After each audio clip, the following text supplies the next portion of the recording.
Keributan sempat terjadi antara pemilik rumah dan aparat gabungan saat eksekusi rumah dilakukan di kota Ternate, Maluku Utara. Pemilik rumah bersama dengan keluarga berusaha menghadang petugas pengadilan negeri Ternate yang hendak mengeksekusi 4 rumah. Mereka tak rela petugas mengambil alih rumah yang telah ditempati selama ini. Setelah melakukan mediasi yang panjang dengan pemilik rumah, akhirnya satu persatu rumah berhasil dieksekusi. Perabotan pemilik rumah dikeluarkan dengan sukarela sebelum penggusuran dilakukan. Putusan pengadilan atas sengketa lahan ini sudah sejak tahun 1996, namun beberapa kali mengalami hambatan eksekusi. Namanya konstatering, pencocokan objek kalau dalam bahasa Indonesia. Setelah dilakukan pencocokan objek, ternyata yang dieksekusi hanya cukup, menurut pemohon cukup 4 pembongkaran. Sebelumnya pihak pengadilan telah memberikan peringatan kepada pemilik rumah untuk melakukan pengosongan rumah, namun tidak diindahkan oleh pemilik rumah. Eksekusi lahan sebelumnya berjumlah 9 rumah, namun karena pertimbangan pemohon, petugas hanya melaksanakan eksekusi terhadap 4 rumah. Dari Ternate, Maluku Utara, Ismail Sangaji, iNews melaporkan.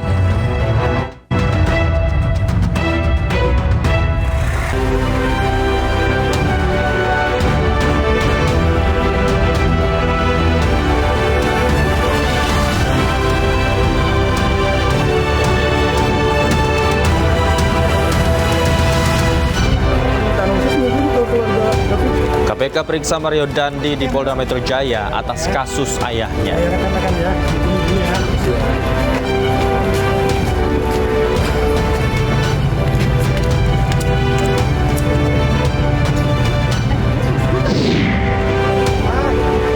PDI Perjuangan panggil Gibran usai pertemuannya dengan Prabowo.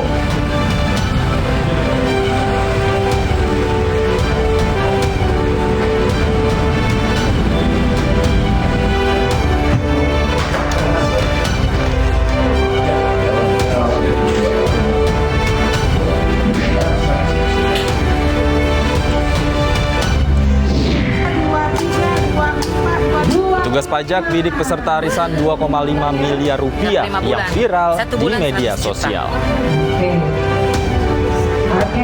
Bismillah. Salawatin siapa kayak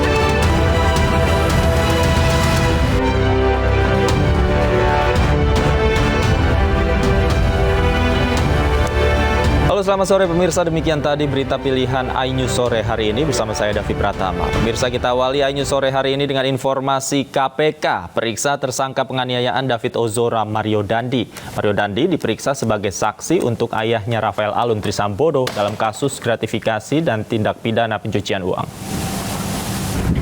Gimana mas tanggapannya mas? Mas Mario? Malah dilaporin nih mas sama mantan kekasihnya nih. KPK melakukan pemeriksaan terhadap Mario Dandi, anak mantan Ditjen Pajak Kementerian Keuangan Rafael Alun Trisambodo.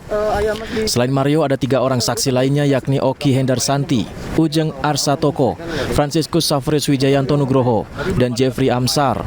Pemeriksaan terkait kasus dugaan gratifikasi dan tindak pidana pencucian uang TPPU yang menjerat Rafael Alun Trisambodo. Kasus gratifikasi Rafael diduga hingga mencapai 1,3 miliar rupiah. Mario Dandi mengaku tidak mengetahui apapun terkait kasus yang menjerat ayahnya. Mas, terlihatnya belum mas? Saya nggak tahu apa-apa mas, saya kan nggak pegang HP. Nggak pegang HP? Tapi belum ada ketemu sama ayahnya mas? Ya aja dari itu saya nggak tahu.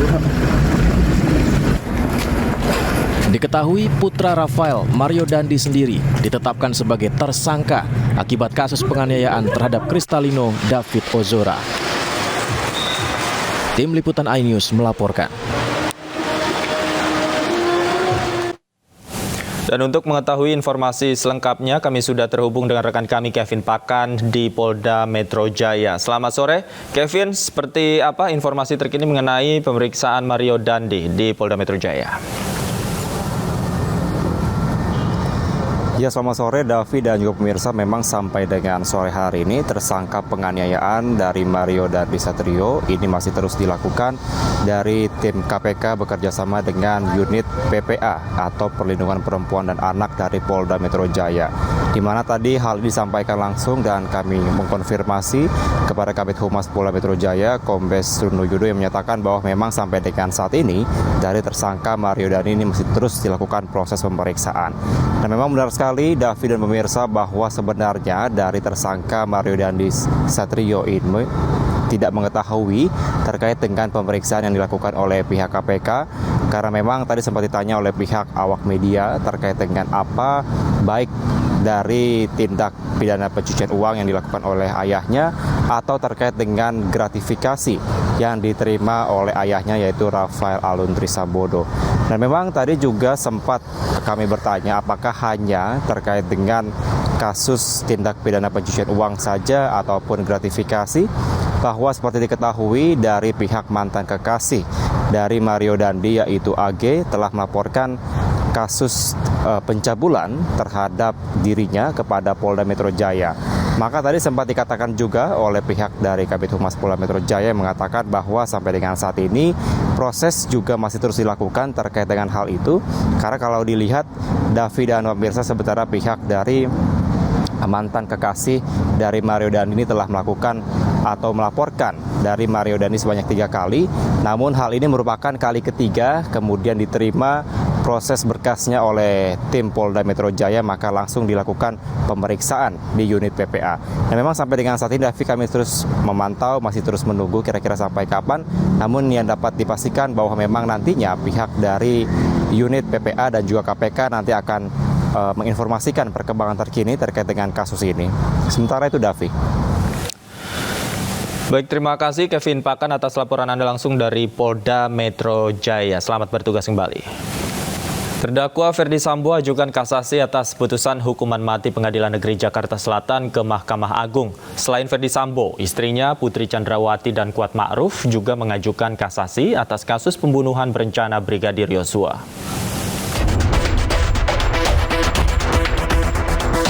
Tiga terdakwa kasus pembunuhan berencana Brigadir Nofriansyah Yosua Huta Barat, Ferdi Sambo, Putri Chandrawati, dan Kuat Ma'ruf resmi ajukan upaya hukum kasasi.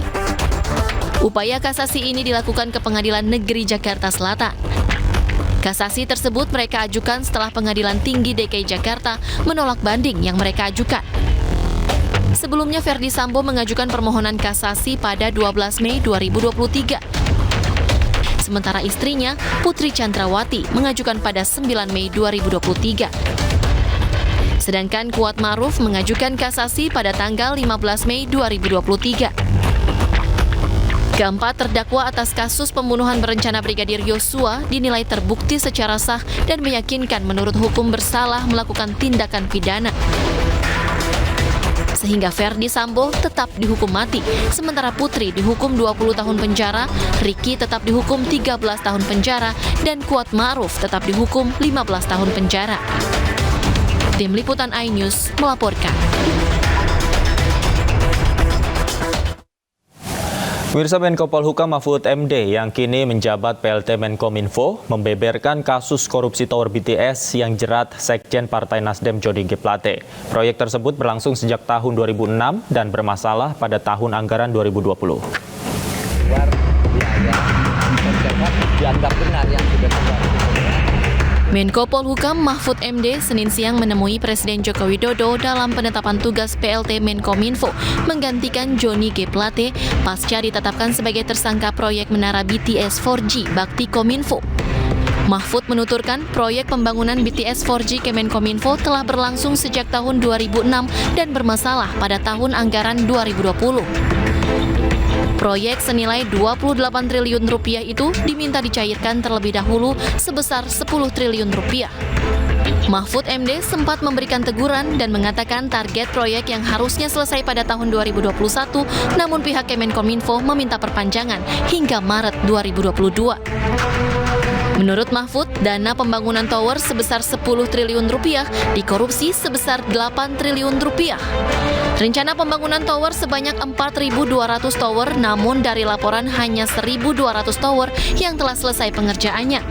Namun setelah melalui pemeriksaan satelit, laporan pembangunan hanya ada 958 tower. Lalu dilaporkan sekitar 1.100 tower dari 4 1.200 yang ditargetkan.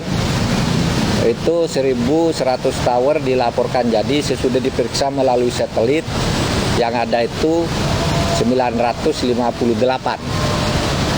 Dari 958 itu tidak diketahui apakah itu benar bisa digunakan atau tidak karena sesudah diambil 8 sampel dari itu semuanya tidak ada yang berfungsi sesuai dengan spesifikasi.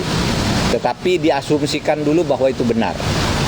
Nah, dan itu nilainya hanya sekitar 2,1 T. Sehingga masih ada penyalahgunaan dana atau ketidakjelasan dana yang tidak dipertanggungjawabkan dan nanti harus dipertanggungjawabkan di pengadilan. Selain itu, Mahfud MD pun membantah kasus korupsi BTS di Kemenkominfo politisasi hukum. Ia tak heran jika muncul dugaan ada politisasi hukum karena kebetulan pelakunya berasal dari partai. Tim Liputan iNews melaporkan.